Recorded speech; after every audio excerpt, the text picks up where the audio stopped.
Hello, everybody. Welcome to Before the Commit, episode 14.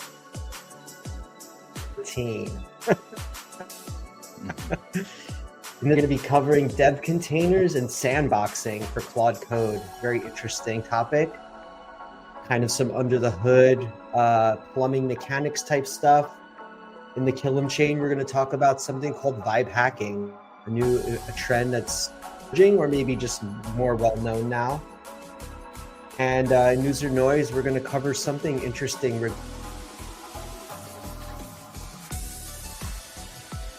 regarding a very Dustin Hillgartner. Hey, Dustin, how's it going? Hey, how's it going? Good. It's been a few weeks since we brought you this, being sick, both of us, and travel and stuff. So it's been 3 weeks. But yeah, I mean, by doing this, I realized the importance of sure, we're, we're sort of subject matter experts in software engineering, and we're kind of on I would say the bleeding edge of what's going on. But, not doing the podcast really I feel like if we weren't doing it, we would never be able to keep on top of what's going on. Like even after 3 weeks, I feel like, oh shit, what's happened, Yeah, it's an interesting world because I feel like for a large portion of my career, I've been, I'd spend the mornings reading about what the latest is in technology, and you'd feel like you're kind of waiting for the next thing to take place. Whereas now I feel like I can't keep up with it fast enough. Everything is just moving so quickly, and you have to devote a good portion of your day looking at it. And then there's also another thing, which is that AI doesn't go through this traditional release cycle. It gets better every day.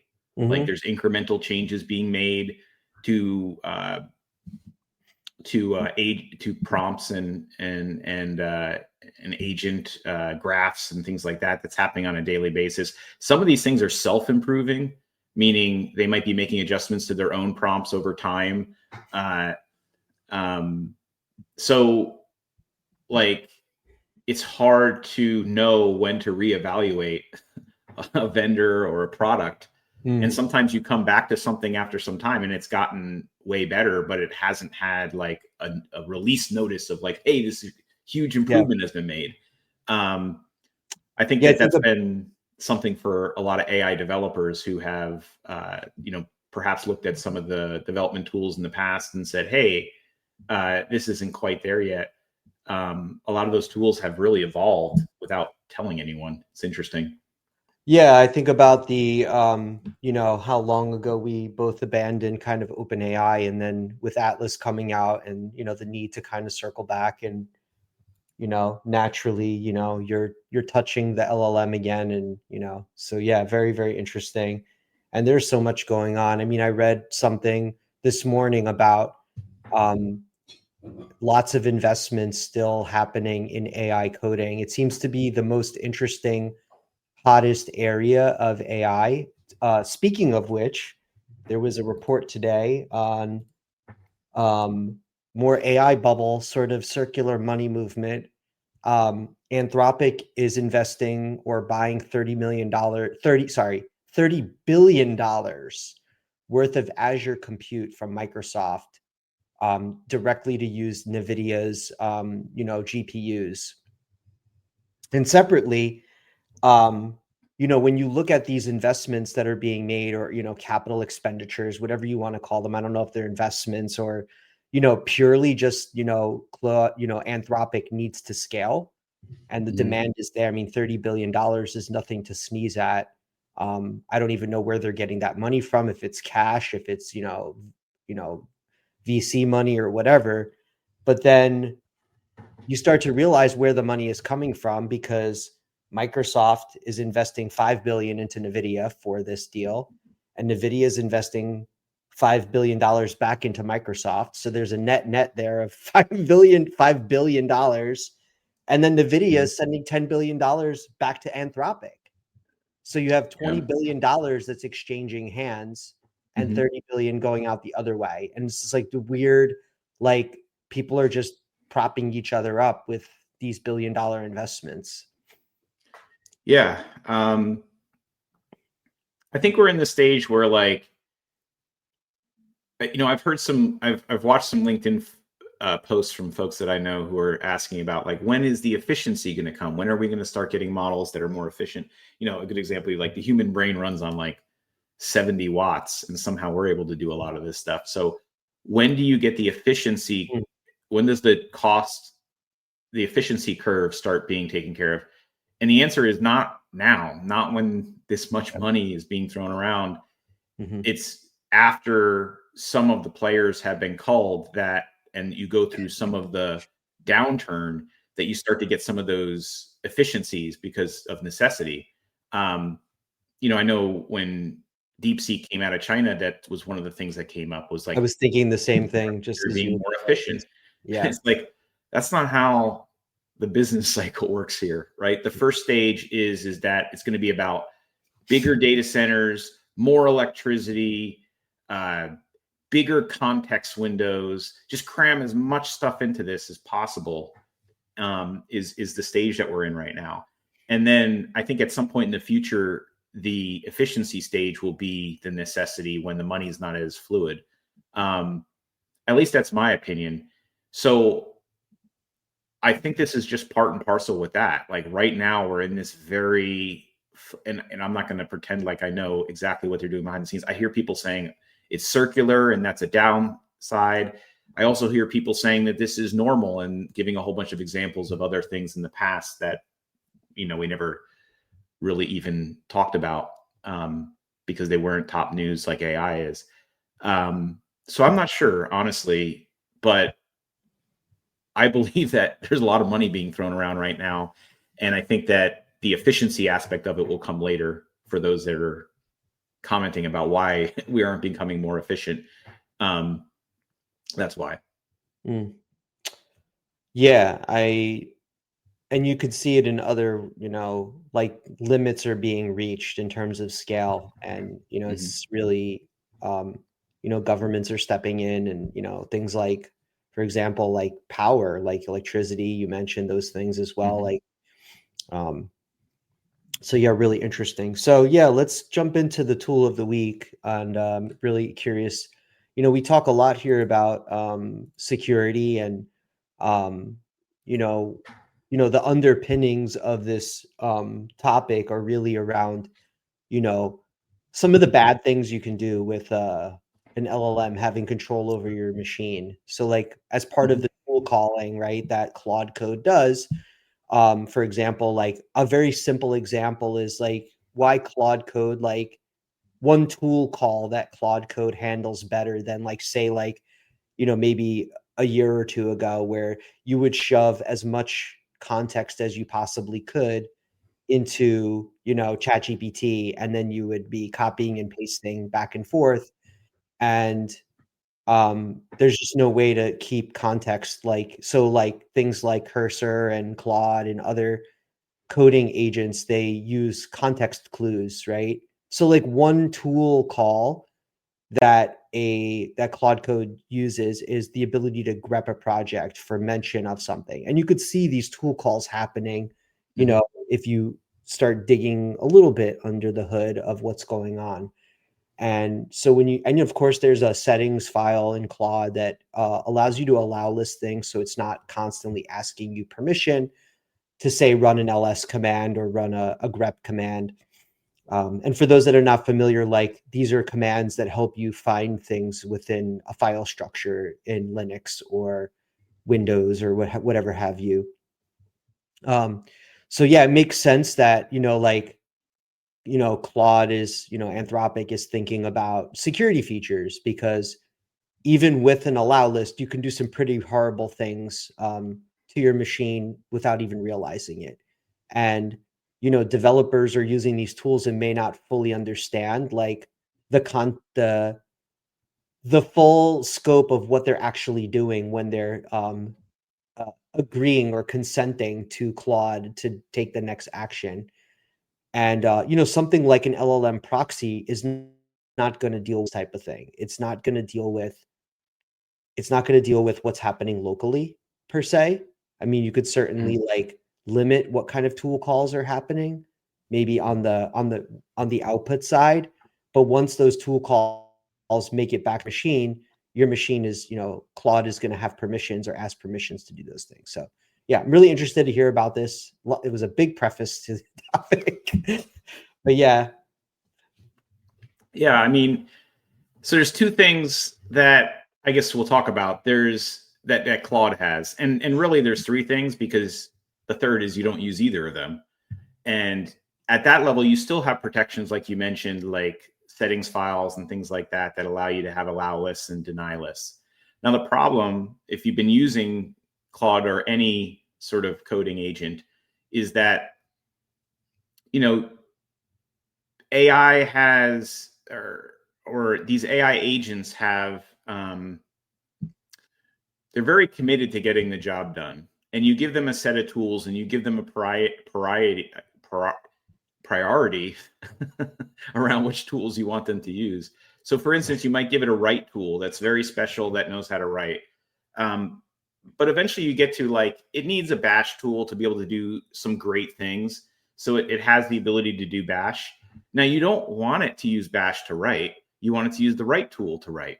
But occasionally it's like, it's like Deion Sanders. It'll fail at using the right tool for some reason. That probably has to do with some configuration of how they document it. It's very probabilistic. So it'll have great documentation on how to use a rule, but sometimes it'll fail at using the rule and then reattempt at using the rule, using the error message as guidance about how to reuse the rule.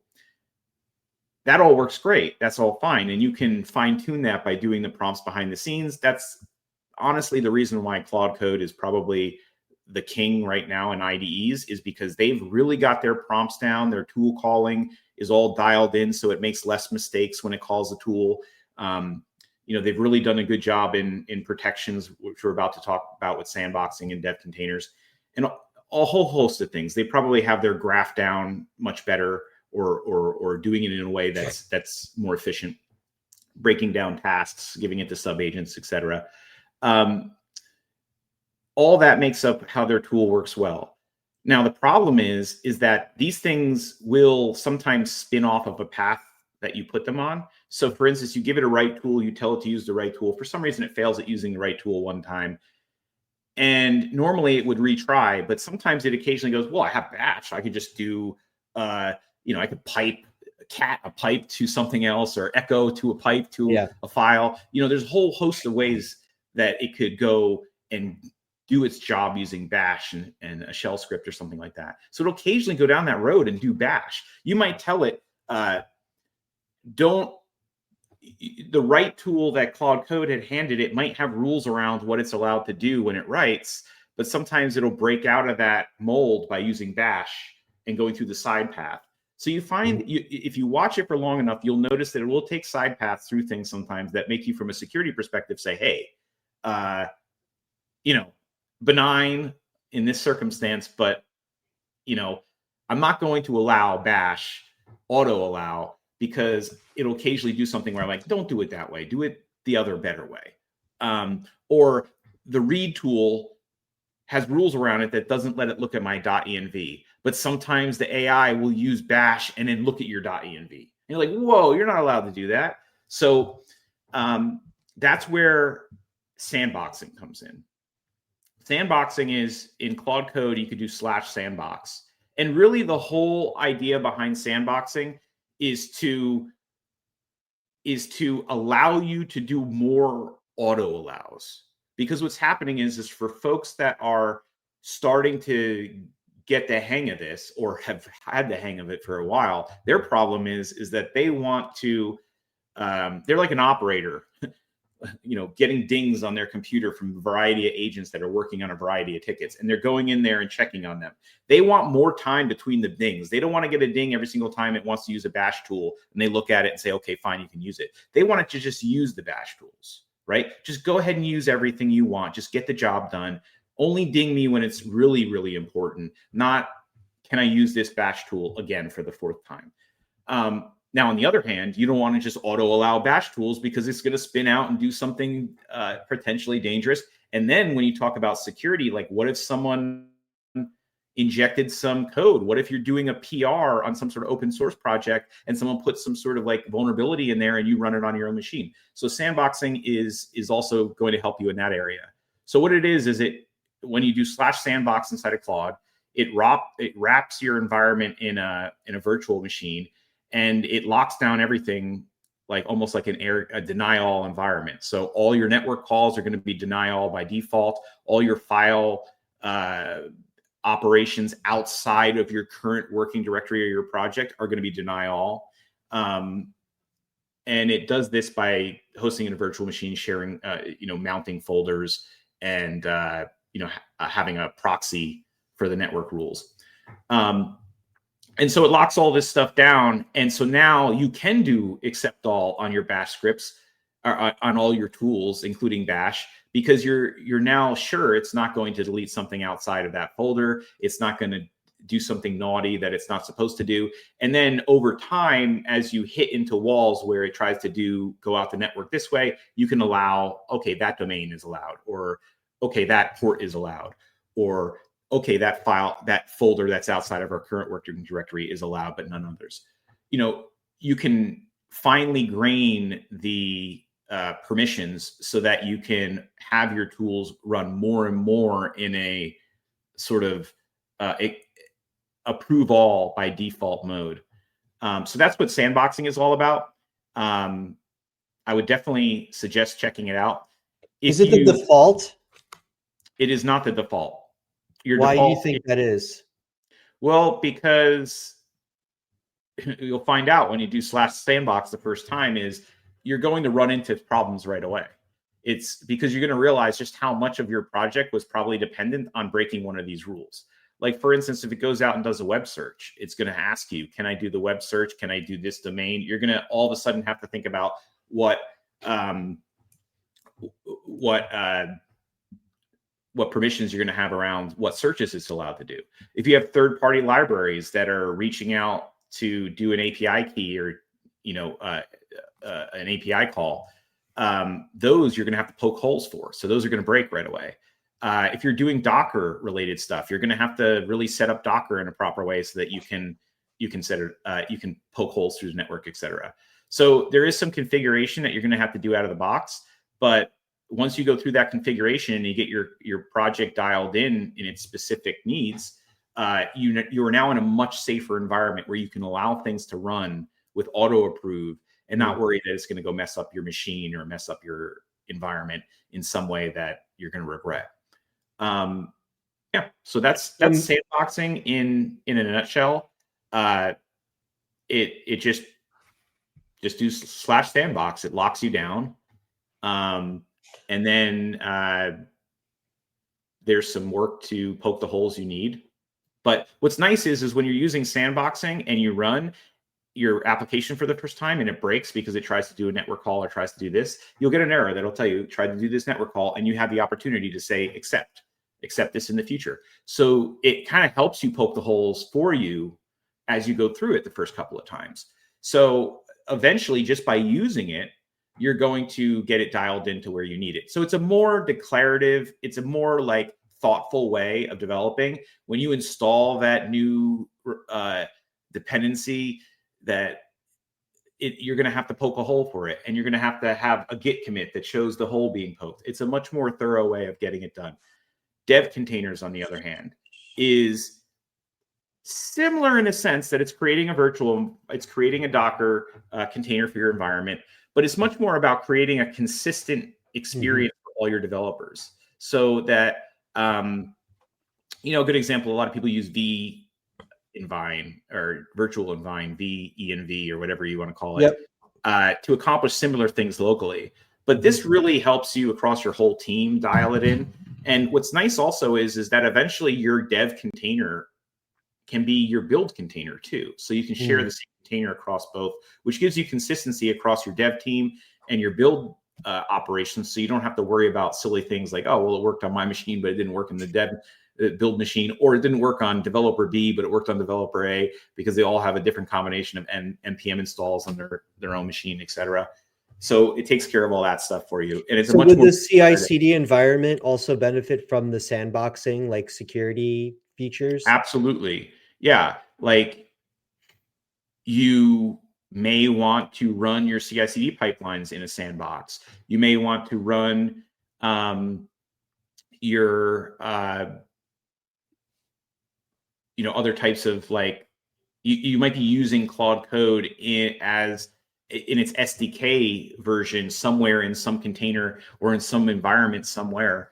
But yeah, definitely, if you are using Claude Code to evaluate anything that's user input, you want to use sandboxing, because that's going to be the main vector for attacking your AI infrastructure or your AI product, is going to be getting user input to the agent. So would you have one dev container for your whole organization, or is each dev container like specific to that project? It's a good question. I mean, I guess the answer to that is probably a little bit personal on how you want to set it up.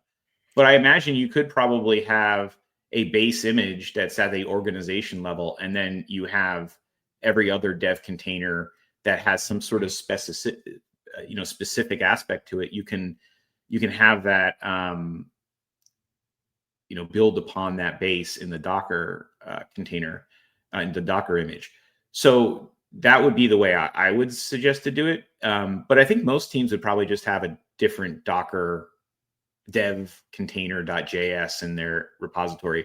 And then, I should mention that VS Code integrates with this well. So if you're using VS Code, they have, I think it's like remote development, and VS Code immediately, when it sees this .dev container JSON file in your repository, apologies, I don't remember the exact name of the file. It's like devcontainer.json or something, or maybe there's a dot in the front. Yeah, but when that file's in your project, VS Code will automatically recognize it and spawn up that image for you, and then it sets up remote debugging in a way where it's seamless.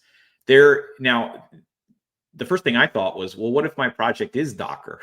Right? Like, what if my build is producing a Docker image? And there's even setups for how that all works. So, you can get that cleanly working without having to go like Docker and Docker or something silly like that. So it looks like Devcontainers is an open standard that was created by Microsoft. Exactly, and then Claude is just leveraging that as far as, so it makes sense why VS Code has an extension that natively understands it. Yep. So that's why you would use either. So Devcontainers is about making consistency across your whole dev team, quickly onboarding. It's really nice. I think with AI, engineers become a little bit more transient in terms of how they go from repo to repo and are able to make changes rapidly. So the more you can make that onboarding experience quick and easy for engineers to bounce around, the much more effective they're going to be in terms of getting their commits in quickly and moving on to their next task. And then sandboxing, like I said, is really about, on the individual level, getting you to a point where you feel comfortable with more approve all for everything. So, if you're working on one project very synchronously, then okay, maybe you're watching everything that's going on. You're getting comfortable with how the AI is working. But eventually, once you have your process dialed in, and you start to work on more projects at once, like I have 2 to 3 IDEs open at once, and I'm bouncing from one to the other based on which one's done with what I did last. And sometimes all 3 of them are spinning at the same time, and I'm waiting for it to come back to me. The longer it can go on its own without having to come back to me, asking me some permission to do something that I'm going to approve, but I don't feel like auto approving it on my machine because it's not sandboxed, the better. So once you sandbox it, you can start auto approving more. And maybe if your capacity is 2 projects at once, you can go to 3 or 4 projects at once, or 4 tickets at once, because you'll have more time between it coming back to ask you a question. Yeah. That makes sense, especially if you're running like multiple at the same time, or you're using like something like, I know there's a similar concept of like background agents. So like orchestrating like lots of things happening in the background. Like maybe you have like some kind of semi-autonomous infrastructure and you, yeah, that makes a lot of sense. What was most interesting about that was, you know, because where I went with it is like, okay, how do you then, as an enterprise or an organization, enforce like safe like coding practices? Like, how do you enforce somebody when they use a project that they use the dev container? Like, is there a way within the Claude construct that you can't break out of that and then do something bad like on your system? It's a good question. I don't know if I know the answer to that. I'll have to do some research into that. Yeah. But yeah, that's an interesting thought. And by the way, one little differentiator, there are a lot of like this sandboxing stuff that's already been done. People might say, well, what are you talking about that's really new? A lot of it has been like running your code on some remote OpenAI server or some remote like Cursor server or something like that. This Mhm. sandboxing in Claude Code is all on your own machine. Mhm. This is a virtual environment on your own machine. So you're not like putting your code out there on on some virtual machine running in some other environment. Just to be clear there.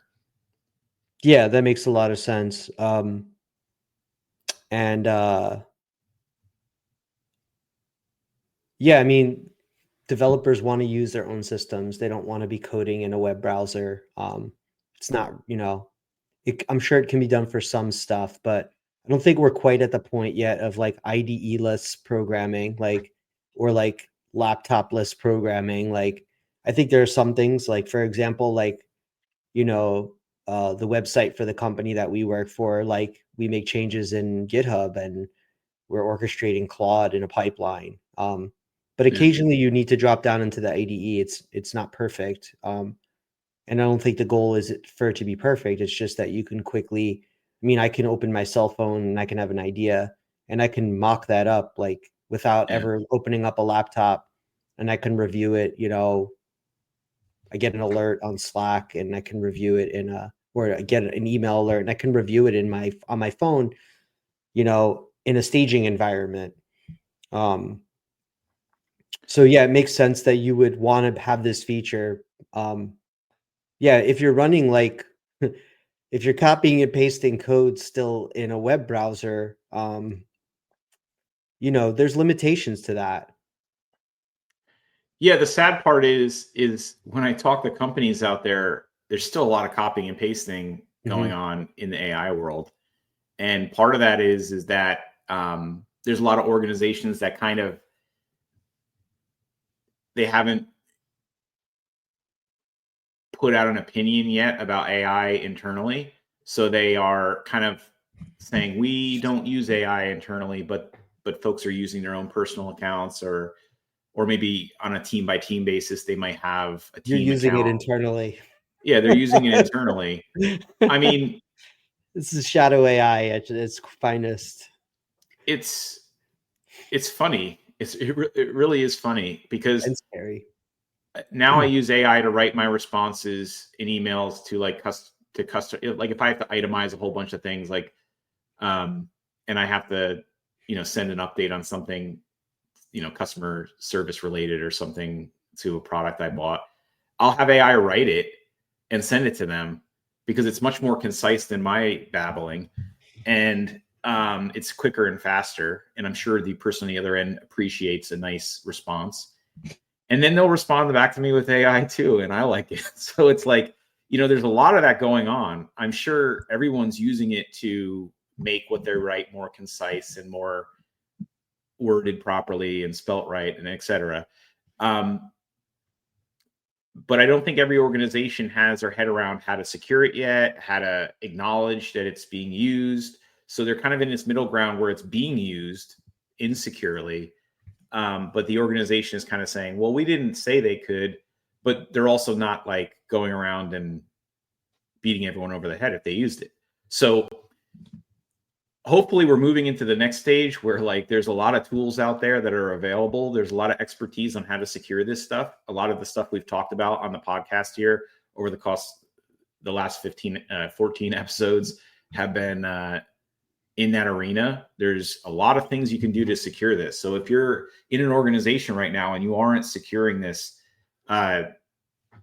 it's another attack vector. You know, it's just like your network security. You're going to have to acknowledge that it exists, and you know that it's an awesome productivity tool, by the way, when you figure out how to not have your organization copying and pasting anymore and drawing upon internal tools that are, you know, have your company details inside of it easily accessible, have guardrails around it, making sure that things aren't leaked. So I think we're transitioning into that period now. A lot of organizations are starting to talk about like, how do we secure this? How do we get this internally? They're starting to think about like how their data might be leaking.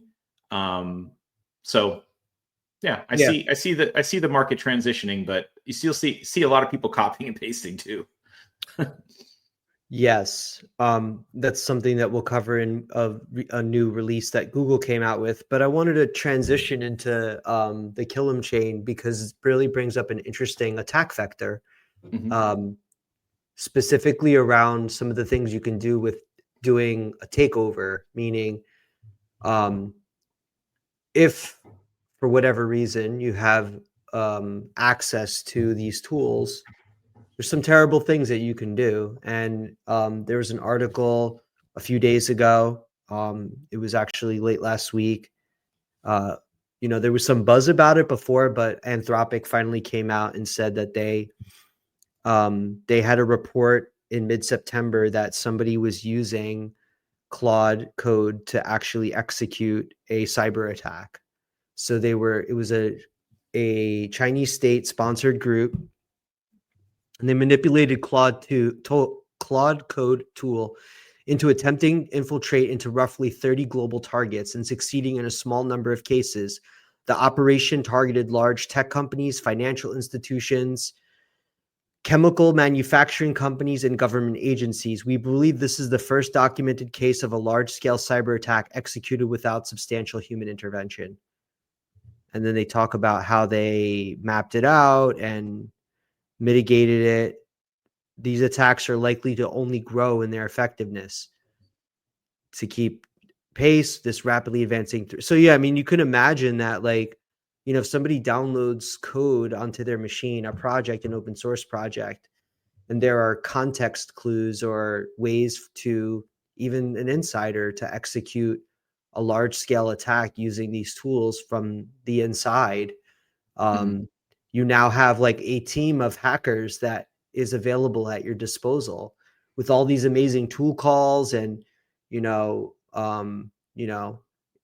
so yeah, I think it just further emphasizes the need for such in-depth defense like sandboxing and Devcontainers and a proxy and, good policy around your internal, like, use of AI. Yeah. I mean, this is, obviously something that's possible, in my opinion. Like when I saw the article, usually when Anthropic comes out with something, I usually try to suspend disbelief a little bit because they tend to be, they're a shop that's trying to build their personality around AI security. So a lot of their press releases are about, look at this crazy thing we saw that's dangerous, right? And some of them are a little bit contrived. At least in my opinion, I thought in the past, where it like blackmailed somebody or, the prompt said you could blackmail somebody as an option. So it chose that option, right?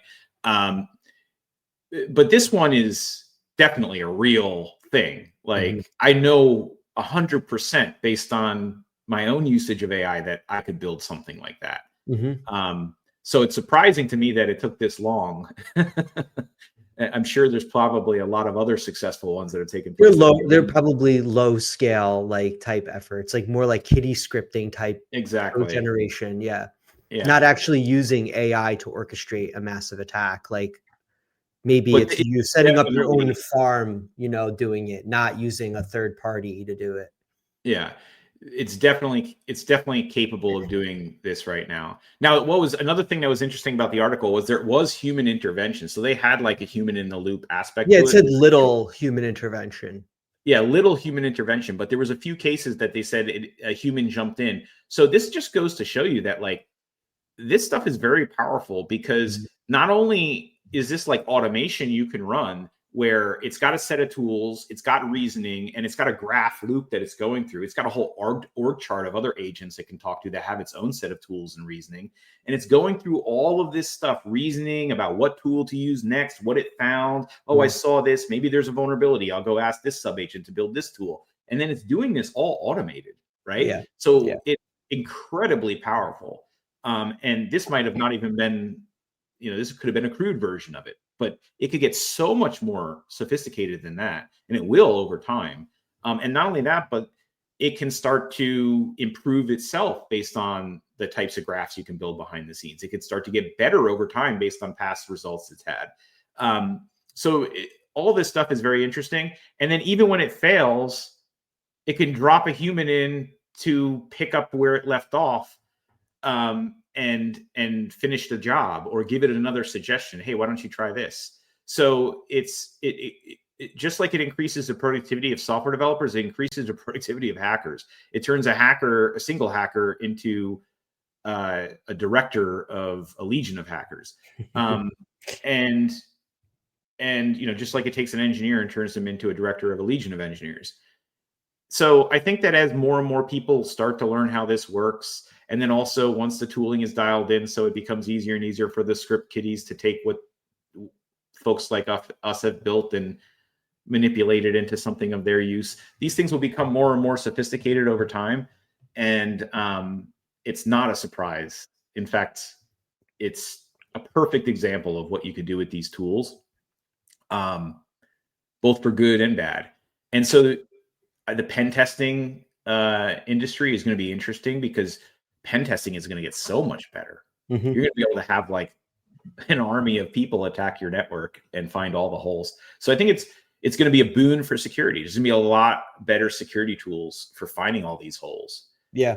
Um, I thought about the Devcontainers thing. Like mhm. while you are making advancements to make it easier for people to doing things for good, for example, like what if your tool call is like Metasploit? Like you don't need to like ask it for permission to execute an exploit. Like have it build out the framework for identifying, okay, I fingerprinted this, IoT device and the firmware is out of date. I can tell by the banner, and now I'm going to execute an exploit. Oh, the exploit didn't work. Let me go look for a different exploit.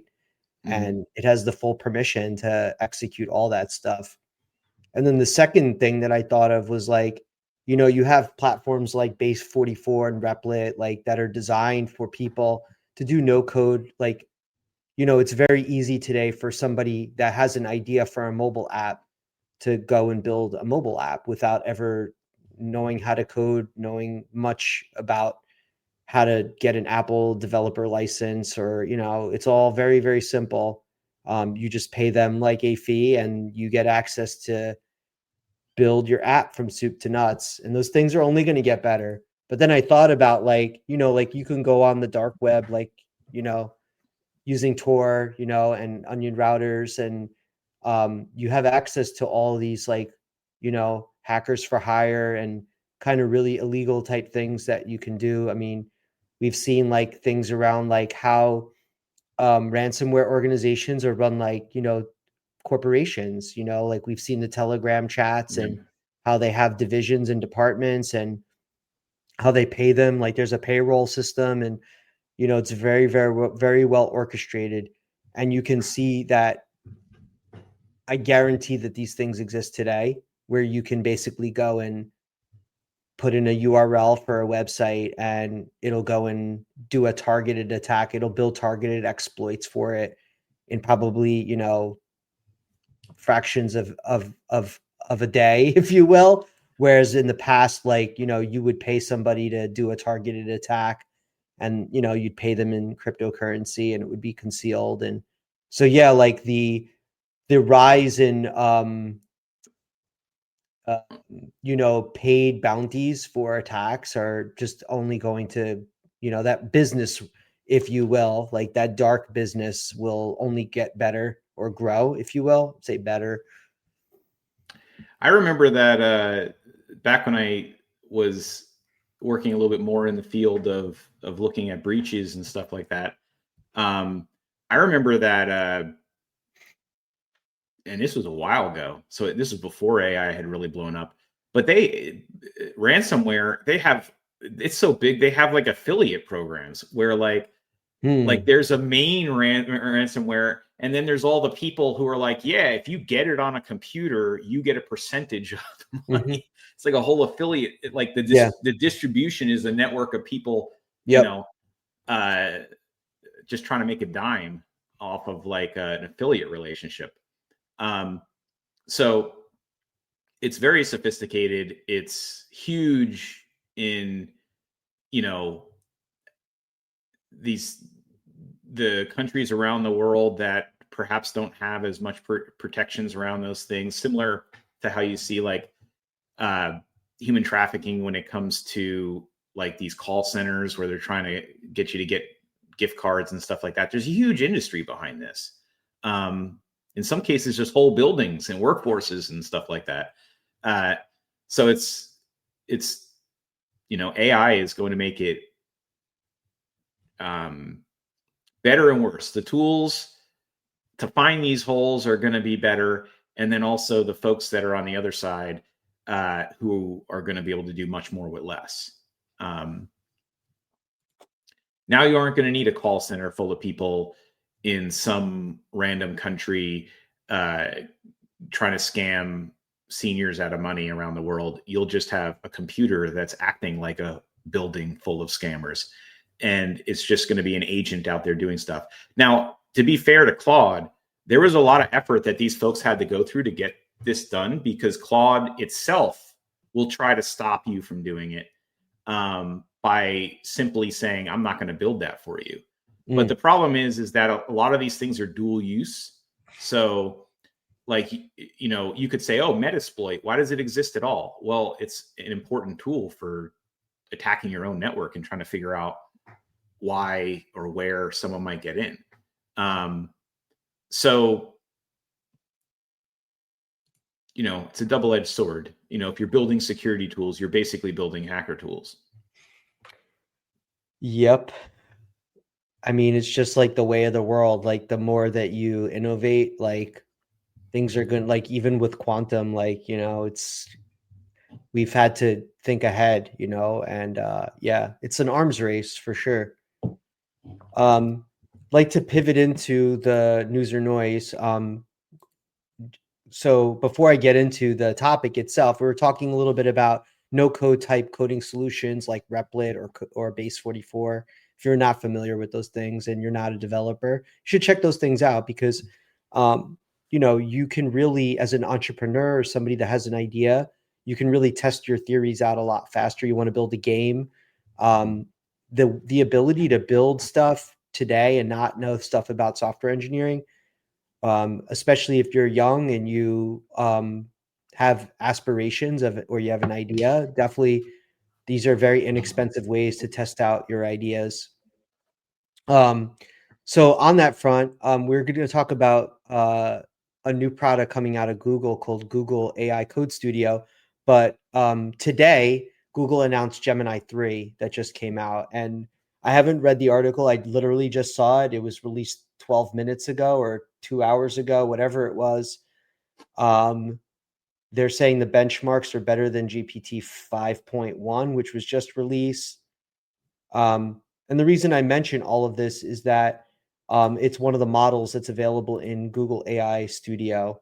So yeah, I know I just kind of put this on your desk today, but it seems to be very similar. It's a very different approach than what the reason I highlighted it is, sure, there's a shit ton of these out there. You have Codex from OpenAI, you have Claude Code, you have Cursor, you have Amazon Kiro, but this seems to be a different angle that Google is taking, which is they are also taking the no code approach, which is very different than what the other ones are doing. I think it's kind of interesting that they are doing this because the other people are not really playing in this space, and they actually have like a gallery of ideas. So like, and they really kind of took the Instagram model of remixing. So, like on Instagram or other video type platforms like YouTube, you can take somebody else's video if they allow you to, and then you can remix it. You can add new stuff to it. You can chop it up. So it's like an open source fork remix. Essentially, yeah. So you could take like a landing page and build a website. They have games. They have like a Minecraft game, like with blocks. They have like a game like Sim City, like Sim Earth, the 3D like builder. They have like a first person shooter, pretty cool stuff. And then you could take that stuff and build on top of it. And also interesting too is they've adopted MCP, which is really interesting as well. So I think that like in the long tail, like I think that's the future because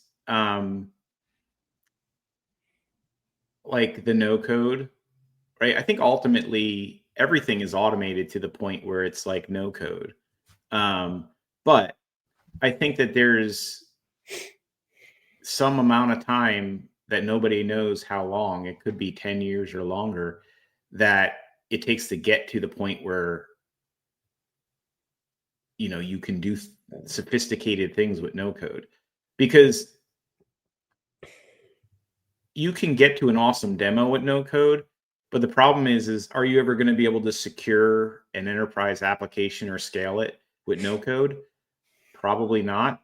But the folks that are doing no code IDEs aren't advertising it that way. They're not saying you're going to build a production app that's secure. They're basically saying, hey, you can get a quick project off the ground. You could build something, a game, so I think it meets the expectations of the user. The user wants to, do something fun and cool and create a game. They're not looking for, something enterprise out of the gate. And then assuming they got some sort of traction around it, they got, VCs were like, this is a great idea. They could then, scale it into an organization that had all that. So I think one day in the future, the AI is just so smart that when you're the no code developer, it's securing all the stuff behind the scenes, hypothetically. But I feel like there's a big gap between where we are today and that. I think it's similar to like the automobile, right? Like when automobiles were first invented, they had a steering wheel, like no AC, no radio, whatever. And the steering wheel was really the mechanism for the human to tell the vehicle where to go. And now you're at a point where you don't need a driver. You don't need a steering wheel. Yeah. You don't need now we still have steering wheels because you can do a takeover, right? It's essentially, are we at the point? I think it's an individual thing. Like it's not critical mass yet, but like the steering wheel exists, like code exists, right? It allows you to do the takeover. So what we're really talking about is getting rid of the steering wheel. Like I don't care about the code. I don't care about security because that functionality is built into the computer of the vehicle, right? The vehicle has better security. The vehicle does a better job at security than the human beings will. And so like when it gets to the point where the AI is doing a better job of the security than the humans will, then you can, like we've talked before, like then it can just write machine code. It could be more efficient. It will write better code structures. It'll be more secure. It'll be immune to things that humans make mistakes on. Like humans like inherently create problems using like bad regexes. And like the computer will just start doing things like at a machine code level that a regex like function is created for a human being to create efficiency or to instruct the computer to do something. But there's probably a more efficient way for the computer to do it that's more complex, but a human being could never write that function, right? And you could actually do it at a machine code level that's immune to certain vulnerabilities. Yeah. I think that I like your analogy with the car. I think where we are in AI coding is from the spectrum of like you write it by hand, line by line for the last 20, 30 years, or or no code, right? Where you don't do anything. I think where we are right now in the car analogy is the engineer is sitting in the passenger seat. Yeah, with the hand on the button to say, no, like this, like, I'm taking over. Oh shit, oh shit. There's a puddle. Or like the Tesla robotaxi, like sitting in the passenger seat, like, yeah, I'm a driver, but I'm not driving, but I'm going to take over if something goes wrong. It's like, I'm an engineer, I'm kind of driving, but I'm mostly just Waymo observing. have no steering wheel? Yeah, I'm saying Waymo has no steering wheel. I mean, it's an interesting debate. Like the debate between Waymo and Tesla is probably an episode on its own, or at least a segment on its own. And by the way, Amazon launched theirs today, I think, Zoom or something like that. Yeah. Is that for like delivering packages, or was it like a taxi? It's a robotaxi service. Oh, okay. Yeah. Okay, cool.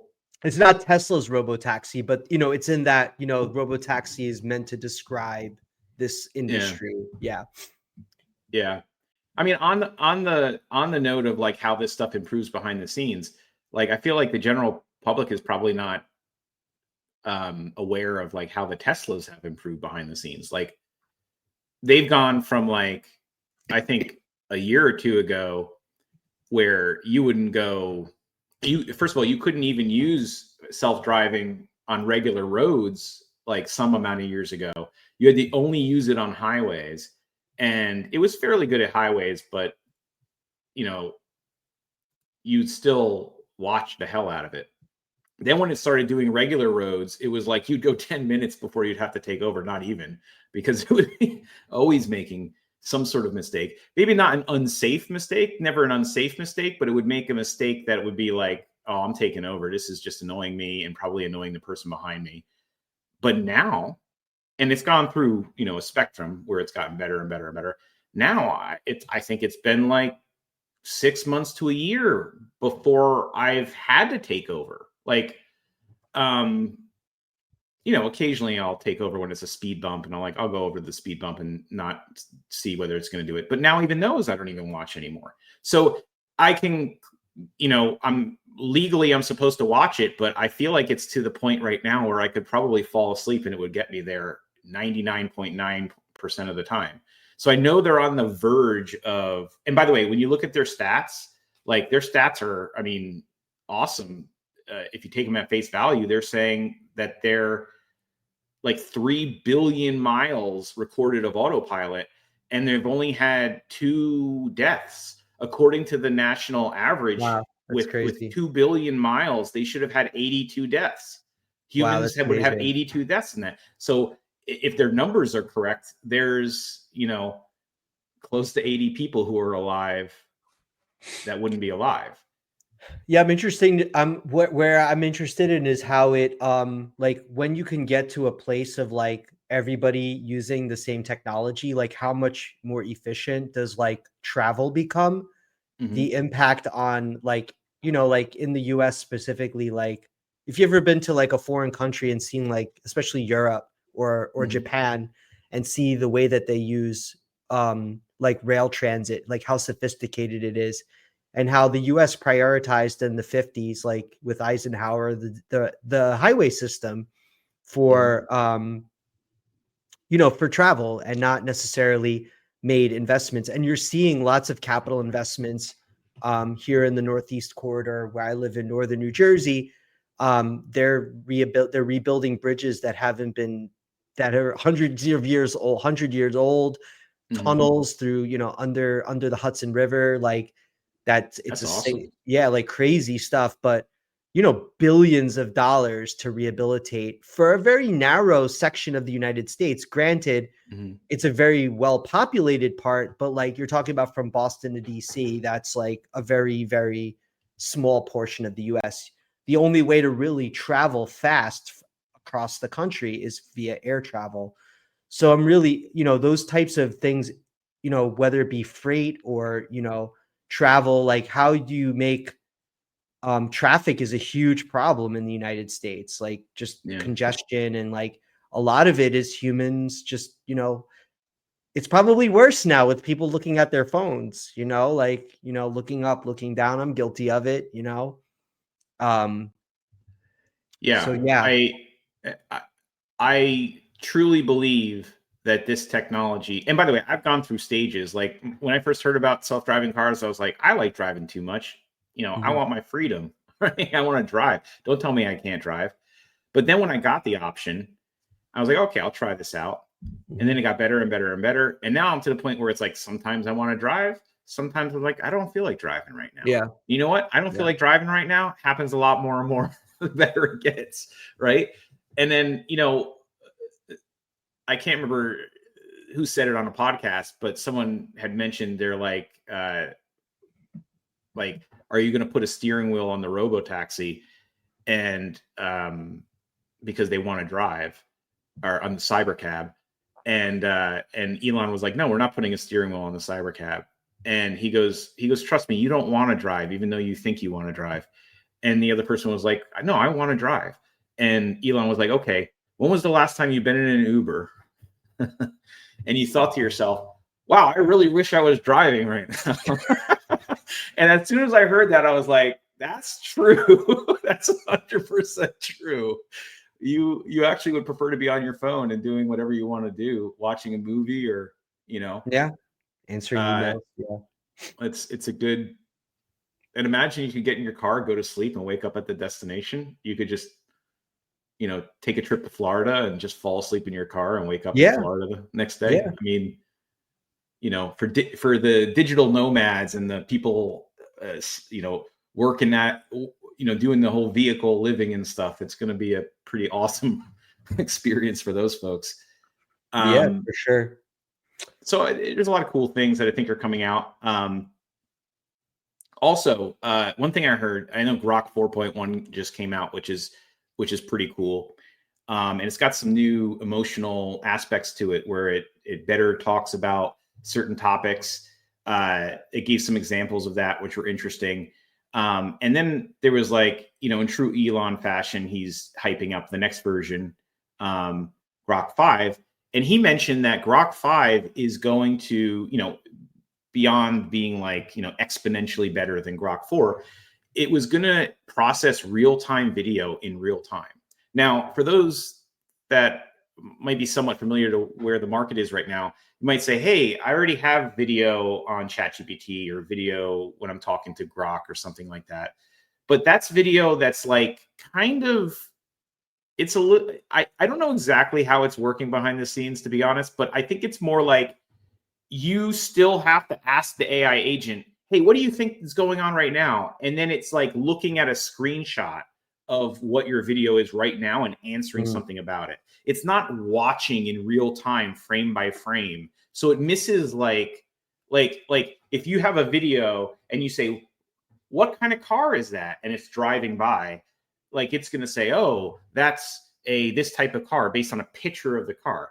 Whereas like real-time video is it would see it drive by and say, oh, that's, this type of car and it's driving this fast and, et cetera. That to me is very intriguing because that's like the AI is always watching, always listening, is a little bit different than the lack of end-to-endness that we've had up until this point. I feel like AI isn't very end-to-end. You have to prompt it and tell it to start doing something, and then it's going to get that done and end. And then usually, like you said, you have to drop in the IDE and do a little bit more. But I'm waiting for AI to be this like always listening, always watching, always taking action type of thing. And I think that made me think that maybe that's coming a little bit, but we'll have to see how it materializes, or if at all. Yeah. So before we close, I think that was a good way to transition to one more topic I want to chat about, which is Chinese handset company Tencent. Not a huge fan of China, but they have a really novel idea about ads, and it makes a lot of sense. Like they have come up with a technology. So the way that it was presented was, imagine watching a TV show or a movie and there are no commercials. Mm-hmm. And as you are watching it, based off of the device that you're watching it on, ads are presented to you without you even realizing. Like, for example, like AI generated video. well, the video is the same for you, but when the movie is recorded or the movie is created, they use kind of like, I don't say it's green screen technology, but imagine you're like at a bus depot and there's like a bus ad, or somebody picks up a drink of a soda, and Like as if I'm a you are mechanic, it's going to be like motor oil instead. Oh, I need to buy that. yeah, so like objects, like various objects, as That's the pretty movie cool. is filmed or the TV show is filmed, are blank. And Yeah. then those are filled in real time based off of Mhm. their targeted ads, based off of who you are as a person and your preferences. Yeah. And my mind just went somewhere with this, that, oh, this is how all ads are going to be. Like Yeah, and right now, ads we got into this on a previous podcast a little did bit. we? Yeah, we did, because I'll tell you why. I'm all for this when it comes to entertainment. I think it's brilliant because you don't have to go to an ad. It probably doesn't ruin the entertainment for you, and it's entertainment. It's all fun anyway. Where I don't like it is when they start doing that to like your research, right? Like when you start saying, hey, can you tell me what happened in 19 whatever, and it comes back with the history, and then an ad is somehow slickly embedded in there.